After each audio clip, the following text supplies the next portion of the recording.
Good morning everyone. प्रश्न है, नीटू हाथी का स्कूल कैसा था? नीटू हाथी का स्कूल बहुत सुंदर था। मैम चीनू बंदर नीटू हाथी के लिए केले लाया था। ओके। स्कूल से लौटकर नीटू हाथी ने अपनी माँ को क्या क्या बताया? मैम माँ को ये बताया कि आज हमने स्कूल में बहुत मजा खेले, दौड़ लगाई, पढ़ाई की।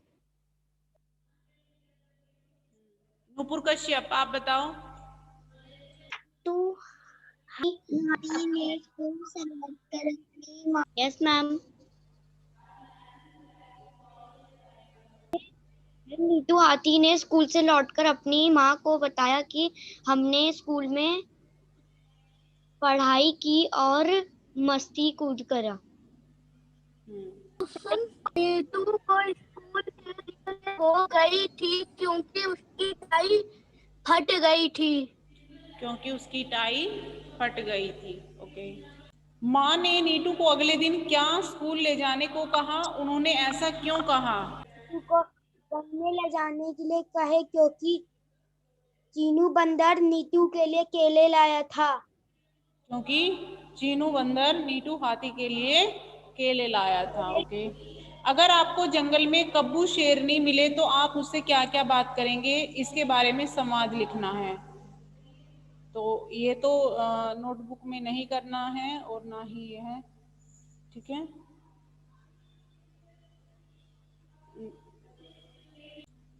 अगर कब आपको जंगल में कब्बू मैम क्वेश्चन शेरनी मिले तो आप उससे क्या क्या बात करेंगे? ये आपके ऊपर है कि अपने विचार इसमें बताने के आप क्या क्या बात करेंगे। सबकी अलग अलग हो सकती है, एक किसी अमानत की अलग, वंश की अलग, मतलब सब बच्चे अपने अपने व्यूज इसमें दे सकते हैं ना।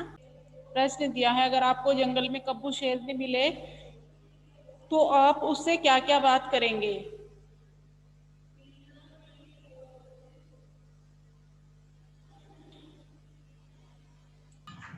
हाँ, उससे क्या पूछोगे कि वो क्या, मतलब जैसे हमें मिलेगी तो हम पूछेंगे तुम कहाँ रहती हो, तुम क्या खाती हो, तुम कहाँ रहती हो? तुम क्या करती हो, यही तो हम पूछ सकते हैं उससे। क्या तुम मेरी दोस्त बनोगी? तो यही क्वेश्चन हम उससे कर सकते हैं, है ना।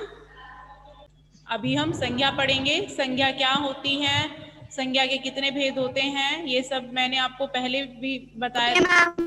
ओके, आज मैं दोबारा आपको बताऊंगी, ठीक है। तो संज्ञा किसे कहते हैं? संज्ञा किसी व्यक्ति, वस्तु, स्थान, इन सभी के नाम को हम संज्ञा कहते हैं, ठीक है। अब संज्ञा संज्ञा के कितने भेद होते हैं? संज्ञा के 3 भेद होते हैं, व्यक्तिवाचक संज्ञा, जातिवाचक संज्ञा और भाववाचक संज्ञा। अब व्यक्तिवाचक संज्ञा क्या होती है?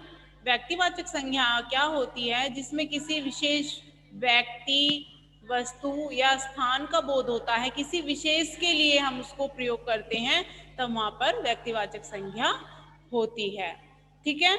जातिवाचक संज्ञा क्या होती है? जातिवाचक संज्ञा में एक मतलब एक पूर्ण जाति का बोध होता है, उसमें किसी व्यक्ति की है ना, वस्तु की या किसी भी चीज की पूर्ण जाति का बोध होता है, उसे हम जातिवाचक संज्ञा कहते हैं। तीसरा है भाववाचक संज्ञा। भाववाचक संज्ञा क्या होती है? जिसमें किसी व्यक्ति के भाव का पता चलता है हमें, उसके गुण का, है ना, तो वो क्या होता है? भाववाचक संज्ञा, ठीक है। जैसे इसमें उदाहरण भी दिया गया है, जो शब्द किसी चीज का नाम बताते हैं, जो शब्द किसी चीज का नाम बताते हैं, जैसे उसमें लिखा है, हमने किसी चीज का नाम बताते हैं, जैसे केरल, चेन्नई, गोदावरी, केरल, बकरी, मेज, हिमालय, ठीक है। लेकिन दूसरे जो बॉक्स में दिया गया है, जो शब्द किसी समूह का नाम बताते हैं, जैसे समूह का नाम बताते हैं, मीन्स जातिवाचक संज्ञा, किसी जाति का बोध करा रहे हैं, सब्जी, पौधे, फल, किताब, अनाज, यहाँ पर एक चीज का नाम नहीं बताया, यहाँ पर उसकी पूर्ण जाति का नाम बताया है, तो यहाँ पर क्या होगा, जातिवाचक संज्ञा। जैसे नीचे दिया गया है चम्मच, कटोरी, कढ़ाई, छलनी। अब इससे एक जातिवाचक संज्ञा शब्द बनाना है, तो क्या बनाओगे, क्या किस में आते हैं ये सब, किस में आते हैं ये शब्द, बर्तन में। तो बर्तन यहाँ पर जातिवाचक संज्ञा हो गया है, और जो यहाँ पर एक एक चीज का नाम बताया है ये क्या है, व्यक्तिवाचक संज्ञा। ठीक है। अब जैसे नीचे देखो, गुलाब, कमल, चमेली, गेंदा, इन सब के लिए एक जातिवाचक संज्ञा शब्द बताइए, क्या होगा, जो इनकी, इन सब, फूल, इन सबको हम किस में गिनते हैं, फूलों में, फूल। तो यहाँ पर इन सब की जाति क्या है, फूल। बैंगन, टमाटर, आलू, मूली, इन सब की जाति क्या है, क्या हम बोलते हैं इन सबको, सब्जी। लाल, पीला, हरा, नीला, ये सब क्या है, रंग। ठीक है, ओके।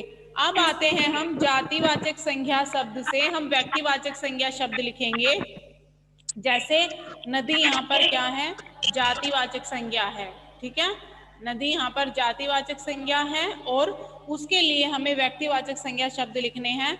तो नदी के लिए हम क्या लिखेंगे, व्यक्तिवाचक। जैसे यमुना, गंगा, गोदावरी, कावेरी, ये सब क्या है, क्या हमने व्यक्तिवाचक संज्ञा।